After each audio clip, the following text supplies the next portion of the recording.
Good morning. I am Dr. Sanjay Jain, Associate Professor in Mathematics at SPC Government College, Ajmer. Today we are taking second lecture of queuing theory. In our previous lecture, we have discussing the introduction of the queuing system and the terminology which we are using in the queuing theory. Today we are extending the lecture of queuing theory, in which we are taking what type of assumptions we are considering queuing theory and what are the important notations in queuing theory.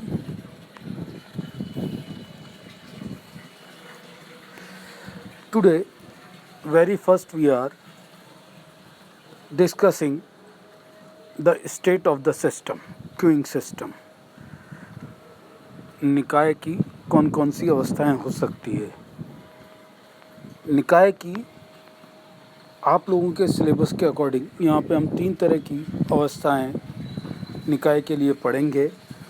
3 तरह की अवस्थाएं यहाँ पे define की गई है। किसी भी निकाय की सिस्टम जो होगा इन 3 तरह के क्यूइंग सिस्टम हो सकते हैं और ये 3 है: transient state, steady state and explosive state. क्या फ़र्क है इनमें, क्या क्या चीज़ें इनमें कंसिडर की जाएंगी। इन सिस्टम में सबसे जो इम्पोर्टेंट है वो टाइम है, समय, जिस पे ये अवस्थाएं डिफाइन की जाएंगी। सबसे पहले हम ले रहे हैं ट्रांजिटिव स्टेट, जिसको हिंदी में क्षणिक अवस्था भी कहते हैं। क्या होता है इस अवस्था में? इस अवस्था में जितने भी आपके अराइवल डिस्ट्रीब्यूशन है, सर्विस डिस्ट्रीब्यूशन है या कस्टमर से रिलेटेड जो भी टर्मिनोलॉजी है, अगर वो समय पे डिपेंड करती हो तो हम ऐसी अवस्था को ट्रांजिएंट स्टेट कहते हैं। मतलब किसी भी तरह से कोई भी चीज़ ग्राहकों के लिए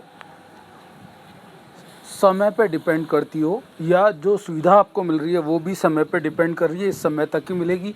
जैसे पिक्चर हॉल 12 बजे शुरू होता है, मान लिया कोई शो, हो सकता है उन्होंने अपने नियम या बेसिक एजम्पशन इस तरह के बना रखे 12:30 के बाद टिकट नहीं देंगे, तो वो समय पे डिपेंडेंट हो गया 12:30 तक।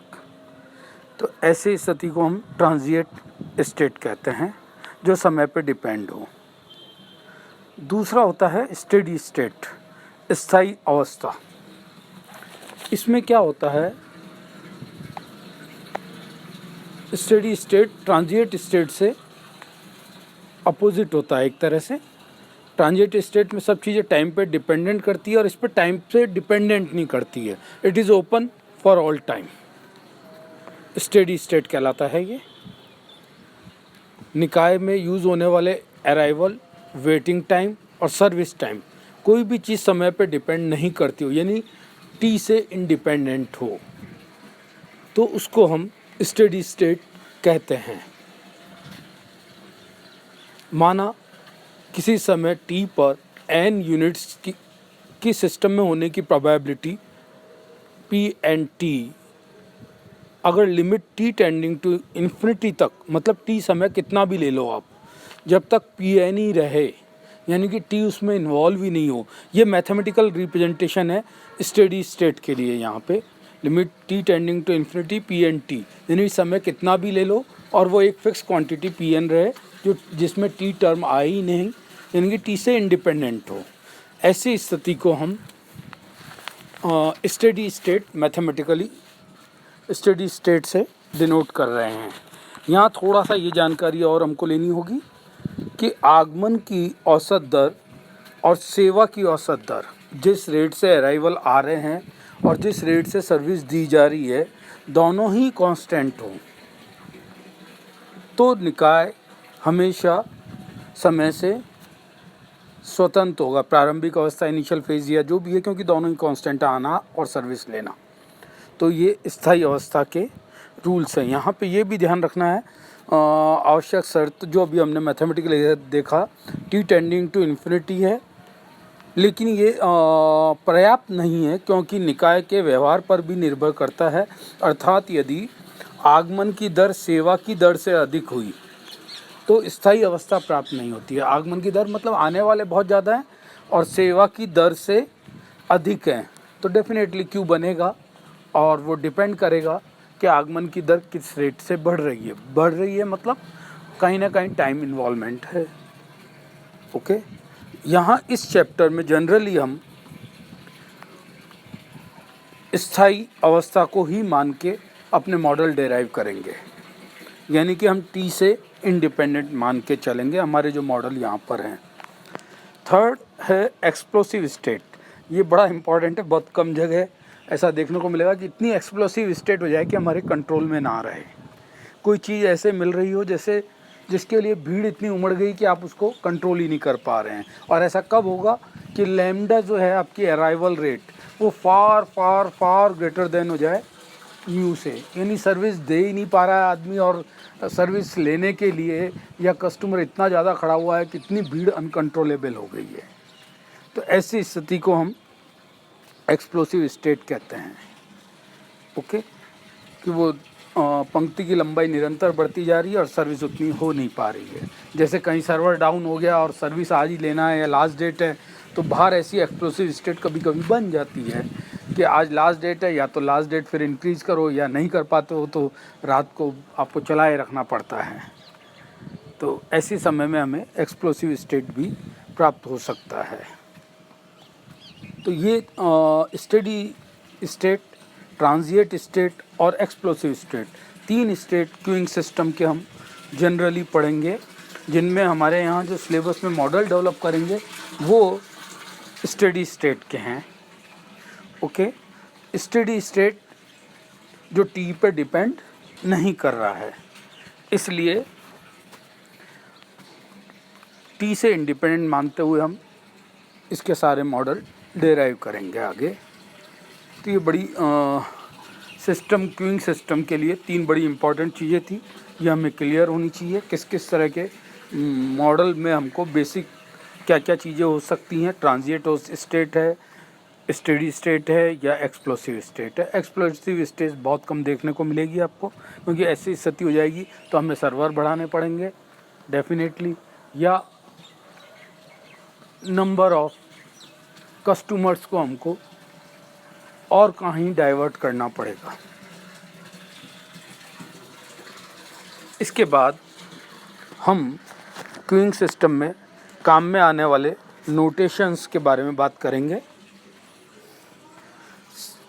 जो नोटेशन यहाँ है इम्पॉर्टेंट, सबसे पहले कि हम ले रहे हैं स्मॉल एन। स्मॉल एन कल भी हमने बात की थी,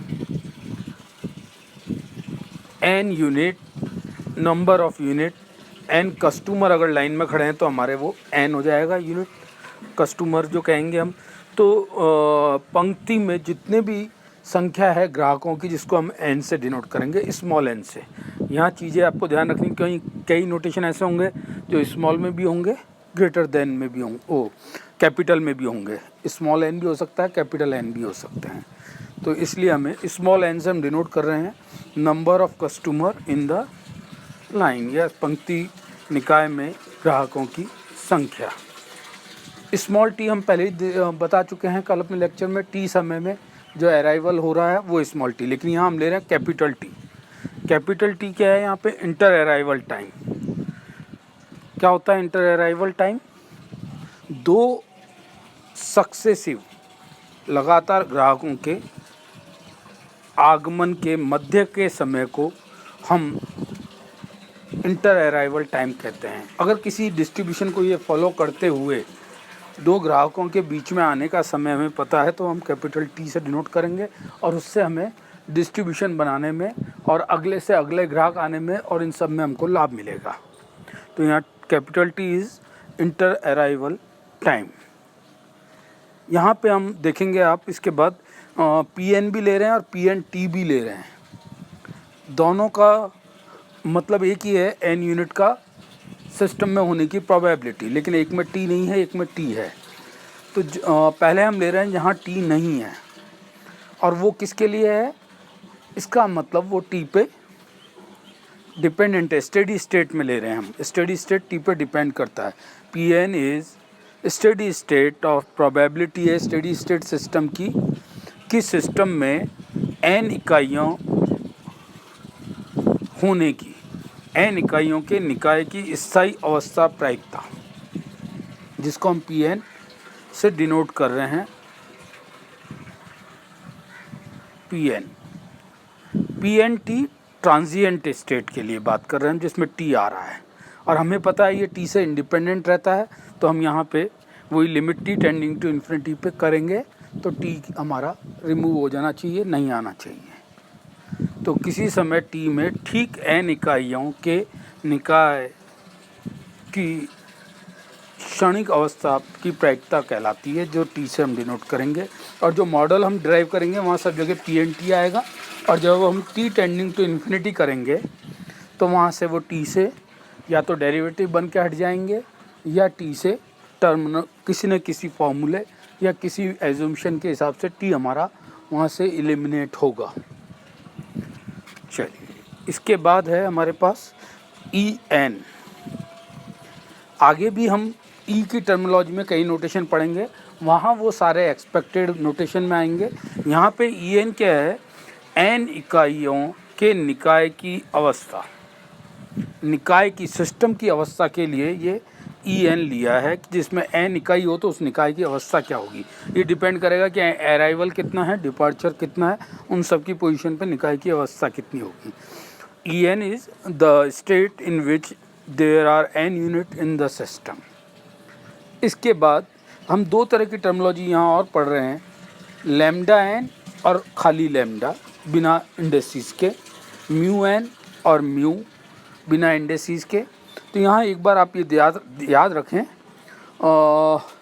लैम्डा एन जो है, लैम्डा हमने अराइवल रेट के लिए कहा था, और जब भी हम लैम्डा एन लेंगे तो यहाँ हमारा एन लगाते ही एवरेज से मीनिंग हो जाएगा कि एन कस्टमर हैं तब एवरेज हम ले रहे हैं।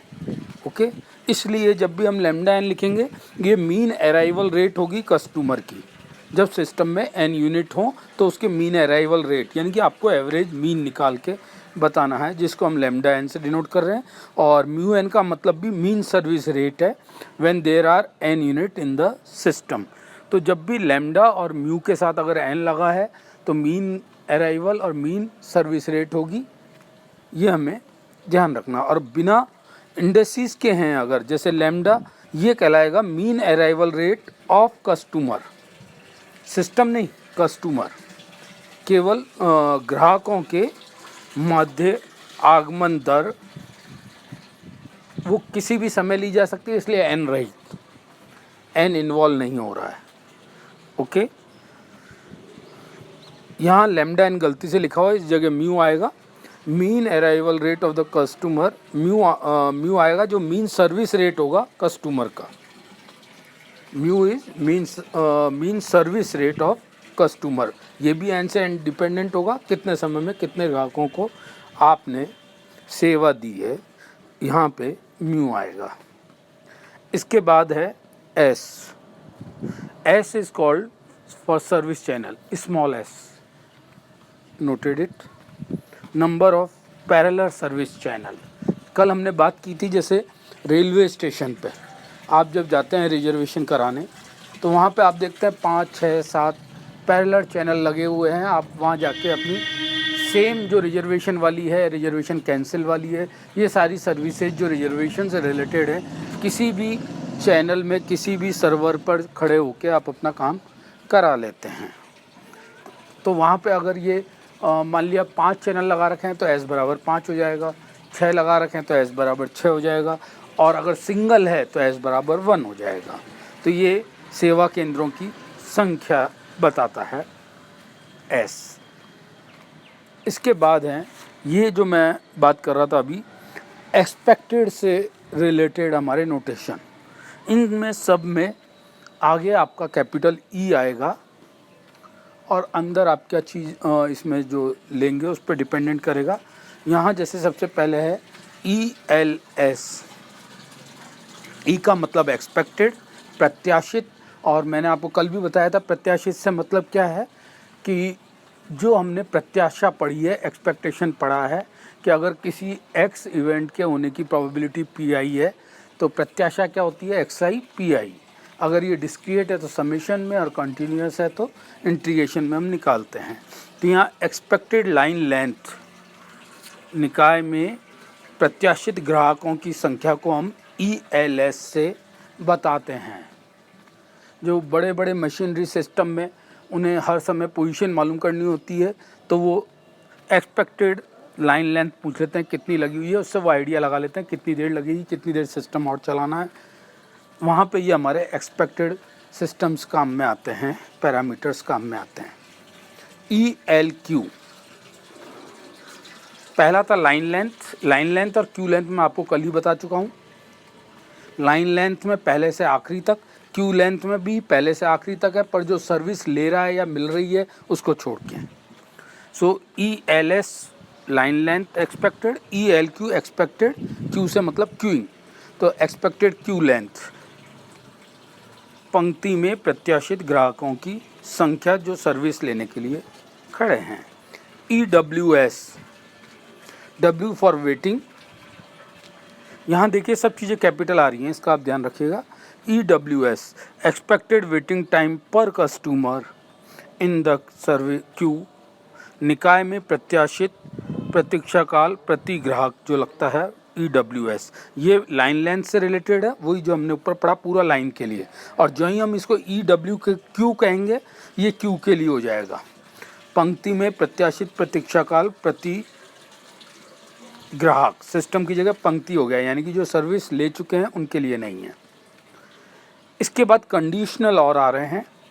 E expectation of L, L हम पढ़ चुके हैं ऊपर, लाइन लेंथ से रिलेटेड है। सच दैट कि L ग्रेटर देन 0 हो।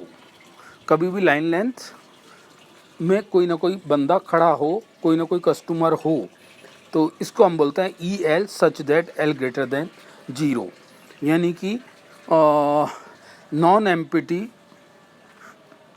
क्यू की एक्सपेक्टेड लेंथ चाहिए हमें, अरिक्त पंक्ति की प्रत्याशित लंबाई, expected length of the non empty Q, कि पंक्ति खाली भी नहीं हो, कुछ खड़े हों, इस बात के होने की एक्सपेक्टेशन। और यही चीज़ W में कि हम वेटिंग में खड़े हैं या हमें सर्विस मिल रही है, उसके लिए EW such that W greater than 0। Waiting में भी सर्विस मिल रही है, ऐसा नहीं है सर्विस बंद कर दी गई है और आप खड़े हो वेटिंग में, तो वहाँ भी सर्विस मिल रही है, इस बात की कंडीशन। और सर्विस मिलने के लिए ज़रूरी है कस्टमर ज़रूर हो, कस्टमर होगा नहीं तो सर्विस कैसे देंगे, ठीक है। तो ये स्टैंडर्ड नोटेशन कुछ अलग अटके थे एक्सपेक्टेशन वाले, और ये बिना एक्सपेक्टेशन वाले हमने लिए थे। और 3 स्टेट हमने इसमें काम में लिए है क्यूइंग में। इसके बाद हम आ रहे हैं कि जो बेसिक एज्यूम्शंस हम क्यूइंग के लिए मानते हैं मॉडल डेवलप करने के लिए, किसी भी मॉडल को डेवलप करने के लिए बहुत ज़रूरी होता है उसमें कुछ एज्यूम्शन मानना, जिनको मानते हुए आप डेवलप कर पाएंगे, वरना नहीं कर पाएंगे। ये एज्यूम्शंस ज़रूरी होते हैं। तो यहाँ पे पॉइजन अराइवल हमारा था, तो पॉइजन ने सबसे पहले ये नोटेशंस और ये एज्यूम्शंस दिए थे जिनसे हम आगे जाके अपने मॉडल डेवलप करेंगे।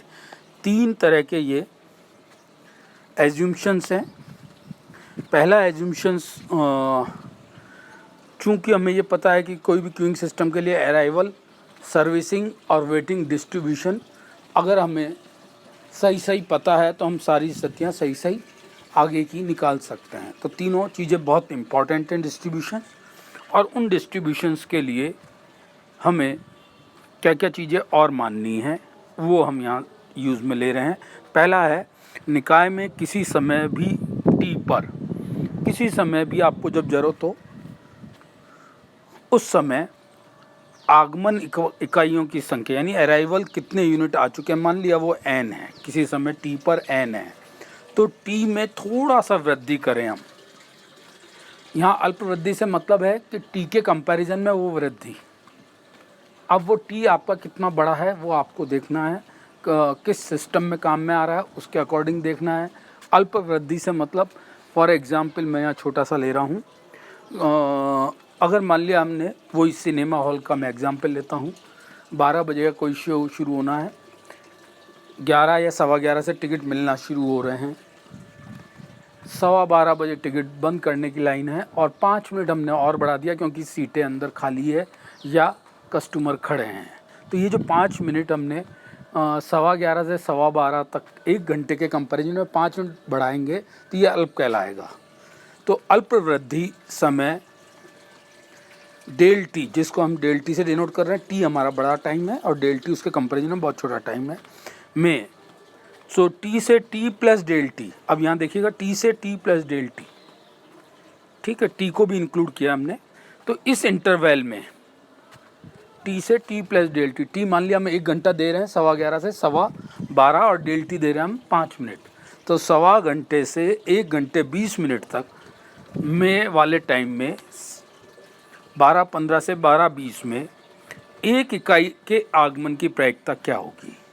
इस 5 मिनट में एक कस्टमर आए, इस बात की प्रोबेबिलिटी हम इससे डिनोट करते हैं P1 डेल टी। P1 मतलब 1 यूनिट आवे, डेल टी मतलब वो छोटा सा टाइम जो हमने दिया है 5 मिनट का। तो P1 del T is nothing but lambda del T plus higher order of del T. ये प्रोबेबिलिटी हमेशा एक जने के आने की रहेगी। ये हमको बेसिक और इनिशियल कंडीशन में मॉडल डेवलप करने के समय ज़रूरत पड़ेगी। तो इसलिए आप ये बेसिक एज्यूम्शन पहला लिया गया था, जहाँ लैम्डा अचर है और टी से स्वतंत्र है, आगमन दर है तथा ऑर्डर ऑफ डेल टी की उच्च घातों के पदों को व्यक्त करता है। उच्च घातों का मतलब डेल टी हमने बहुत छोटा लिया है, टाइम 5 मिनट लिया है, तो घंटे और दिन के हिसाब से बहुत छोटी यूनिट हो जाएगी। और इसके अगर हम रेस टू पावर बढ़ाते जाएं, हायर ऑर्डर जिसको हम बोल रहे हैं, तो और छोटे होते जाएंगे, तो जिनको हम नगण्य भी मान सकते हैं, अधिक क्रम के हैं। तो उस केस के लिए अगर कहीं हमारे पास order of higher del T upon del T limit T tending to 0 बहुत छोटे समय के लिए अगर हम कैलकुलेट करें, तो वो लिमिट लेने पे ये रेशियो 0 होना चाहिए। ये मिलके एक एज्यूम्शन सबसे पहले दिया गया था और ये हम हर सिस्टम डेराइव करने में काम में लेंगे। निकाय में अंतराल वही समय टी से टी प्लस डेल टी में 1 से अधिक अगर यूनिट आ रही हो, ये पहला केस था जिसमें 1 यूनिट आ रही है ना। इसके बाद हम ले रहे हैं 1 से ज़्यादा यूनिट आए, 1 से ज़्यादा यूनिट आए तब हम कैसे लेते हैं। तो 1 से ज़्यादा यूनिट का मतलब क्या हो गया, क्योंकि ये डेल टी बहुत छोटा समय है, 1 से ज़्यादा 2 हो सकते हैं। तो निकाय में अंतराल टी प्लस डेल टी में 1 से अधिक आगमन की इकाइयों की प्रायिकता नगण्य है। मतलब 1 से अधिक आना बहुत मुश्किल होता है, बहुत छोटा टाइम रखते हैं। तो इस केस में इस समय तक जितनी यूनिट उसमें आ सकती है, P0 डेल टी का मतलब उस समय में एक भी यूनिट ना आए, प्लस P1 डेल टी उस समय में 1 यूनिट आ जाए, और order of del T higher, rare cases, negligible cases, order of higher में हम ले रहे हैं। तो सम ऑफ ऑल प्रोबेबिलिटीज़ क्या होना चाहिए, 1 होना चाहिए। ये हमारा सेकंड बेसिक एज्यूम्शन था कि किसी भी अवस्था में निकाय की, चाहे टी समय पे या टी प्लस डेल टी समय पे, उस छोटे अंतराल में जो यूनिट प्रोबेबिलिटी होगी उस छोटे अंतराल के लिए जो केवल एक आगमन संभव है, तो उस समय के लिए P0 del T, P1 del T, order of del T equals to 1। Okay, अगर आपको लगता है कि नहीं इस छोटे समय में 2 आ सकती हैं, तो कोई बात नहीं, आप 2 के लिए भी निकालेंगे आप। उस केस में आपका P0, P1, P2, order of del T, इन केसेज को कंसिडर करा जाएगा, दैट इज़ इक्वल टू 1। ऐसा नहीं कि हमेशा यही फिक्स रहेगा। यहाँ हम ये माना गया था इसमें कि उतना छोटा समय लेते हैं कि 1 यूनिट आ पाए, नहीं आ पाएगी तो कभी इस डेल टी का मीनिंग ही नहीं रहेगा।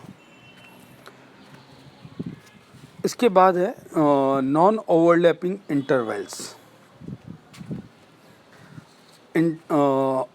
अंतर्व्यापी अंतराल में अगर कोई ओवरलैप हो रहा है इंटरवल में, आगमन की संख्या सांख्यिक रूप से स्वतंत्र है, यानी कि